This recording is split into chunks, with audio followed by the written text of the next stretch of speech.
নমস্কার, আমি বন্দনা। আমার কিচেনে আপনাদের সবাইকে স্বাগত জানাই। আবারও এসে হাজির হয়েছি নিরামিষ ফুলকপি দিয়ে পনিরের একটি রেসিপি নিয়ে। সবার প্রথমে পনির টুকরো করে কেটে নেব।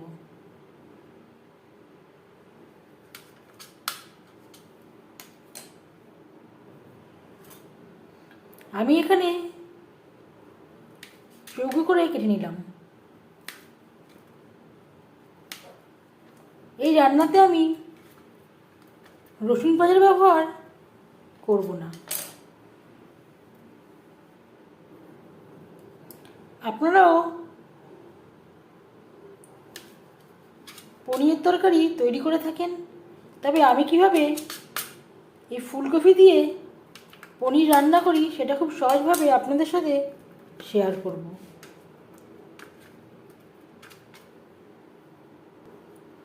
ফুলকপি দিয়ে পনির রান্না করার জন্য এখানে আমি 250 গ্রাম পনির নিয়েছি। পনির আমি টুকরো করে কেটে নিয়েছি। এবার যাচ্ছি নেক্সট স্টেপে। আর লাগছে ফুলকপি। একটা মিডিয়াম সাইজের ফুলকপি আমি টুকরো করে কেটে নিয়েছি আর পরিষ্কার করে ধুয়ে নিয়েছি। ফুলকপি আমি ভাপিয়ে নেব।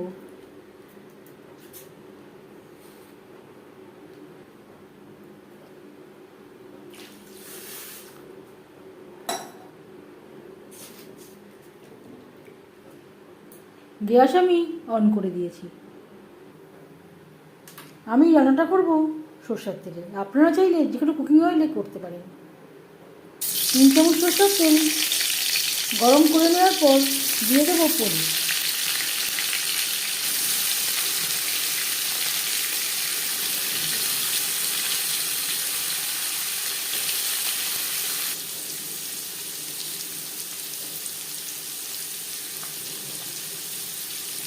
আর লাগছে সামান্য পরিমাণে স্বাদ মতো লবণ, সামান্য পরিমাণে হলুদের গুঁড়ো।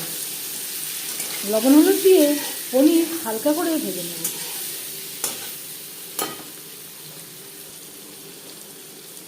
পনির যদি অনেকটা সময় ধরে ভাজা হয় শক্ত হয়ে যায়।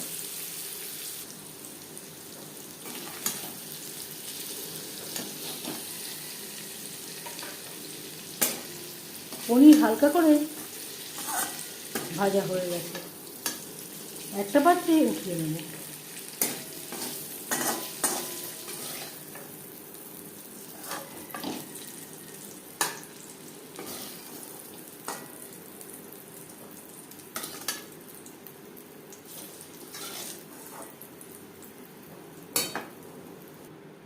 পনির ভেজে নেওয়া কড়াইতে আবারও তেল দিয়েছি। ফোড়নে দিয়ে দিলাম একটা শুকনো লঙ্কা। লঙ্কা ভেজে নেওয়ার পর দিয়ে দেব একটা তেজপাতা, 1/2 চামচ পাঁচফোড়ন।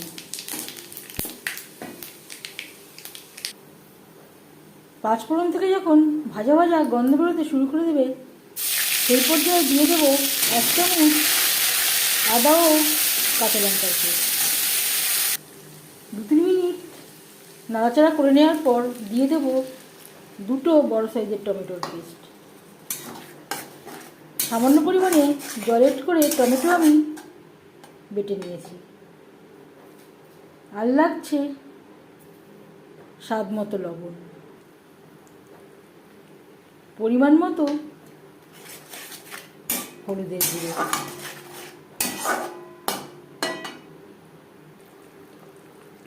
আর দিয়ে দেব মিক্সচারের জারটা ধুয়ে জল, যাতে পুরো বাটাটাই অ্যাড করতে পারি। ঢাকনা চাপা দিয়ে 4-5 মিনিট মশলা কষিয়ে নেব। 3-4 মিনিট রান্না করে নেওয়ার পর গ্যাসের ফ্লেমটা বন্ধ করে দেব। ফুলকপির ডাঁটাগুলোকে আমি এভাবে একটু ডুবিয়ে দিয়েছি। সেদ্ধ হতে একটু সময় লাগে। ফুলকপি সেদ্ধ হতে খুব একটা বেশি সময় লাগে না। গ্যাসের ফ্লেমটা বন্ধ করে দেব। 5 মিনিট রেস্টে রেখে দেব।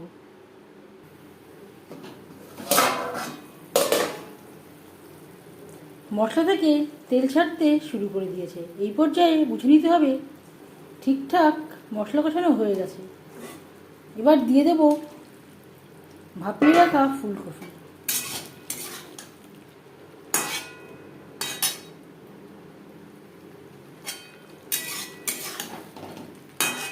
গ্যাসের ফ্লেমটাকে মিডিয়ামে করে দেবো। আপনারা চাইলে ফুলকপি আগে একবার ভেজে নিতে পারেন, আমি আগে আর ভাজলাম না। আর দিয়ে দেব একটা আলু আমি সেদ্ধ করে নিয়েছিলাম, তারপর ডুমো করে কেটে নিয়েছি।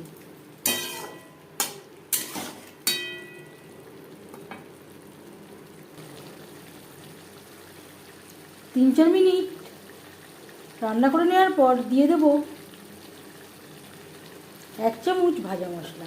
এখানে রয়েছে জিরে, ধনে, তেজপাতা, গোলমরিচ, শুকনো লঙ্কা, যেটা আমি শুকনো কড়াই ভেজে গুঁড়ো করে রেখেছিলাম। ভাজা মশলার পরিবর্তে জিরে, ধনের গুঁড়ো ও সামান্য পরিমাণে লাল লঙ্কার গুঁড়ো অ্যাড করতে পারেন। আর দিয়ে দেব গোবিন্দভোগ চাল। এখানে আমি 2 মুঠো গোবিন্দভোগ চাল পরিষ্কার করে ধুয়ে নিয়েছি। হাই টু মিডিয়াম ফ্লেমে আরও 3-4 মিনিট রান্না করব। চাল যদি অনেকটা সময় ধরে ভাজা হয় তাহলে সেদ্ধ হতে চায় না। 3-4 মিনিট রান্না করে নেওয়ার পর দিয়ে দেব জল কতটা অ্যাড করবেন সেটা সম্পূর্ণ নির্ভর করছে আপনার উপর।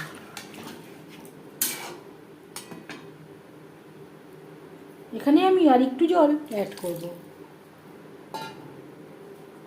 চাল সেদ্ধ হলে অনেকটা জলই টেনে নেবে। চাল সেদ্ধ হওয়া পর্যন্ত অপেক্ষা করব।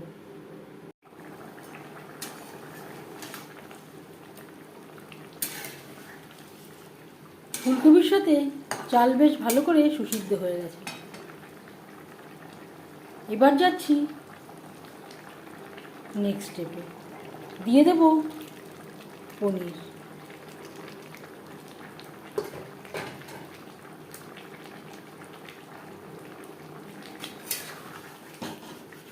গ্রেভির সাথে পনির বেশ ভালো করে মিক্সড করে দেব।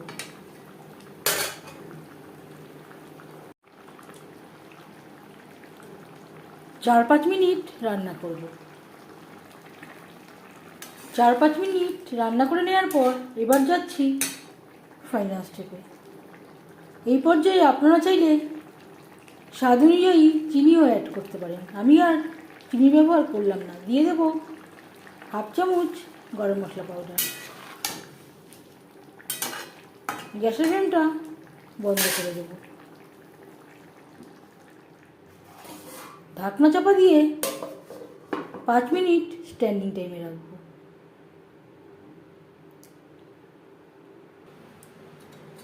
এবার যাচ্ছি সার্ভ করার প্রসেসে।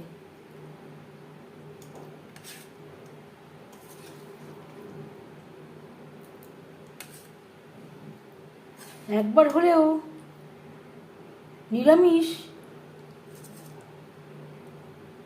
ফুলকপি দিয়ে পনিরের তরকারি এভাবে বানিয়ে দেখবেন। কেমন লাগলো অবশ্যই কমেন্টে জানাবেন। আশা করছি এই রেসিপিটি আপনাদের ভালো লাগবে। যদি এই রেসিপিটি ভালো লেগে থাকে লাইক করবেন, শেয়ার করবেন, সাবস্ক্রাইব করবেন আমার চ্যানেলটিকে। বেল আইকনটা প্রেস করে দেবেন। যখন আমি নতুন ভিডিও আপলোড করব তার নোটিফিকেশান সবার আগে আপনার কাছে পৌঁছে যাবে। আপনারা সবাই অনেক অনেক ভালো থাকবেন। এই ভিডিওটি দেখার জন্য ধন্যবাদ।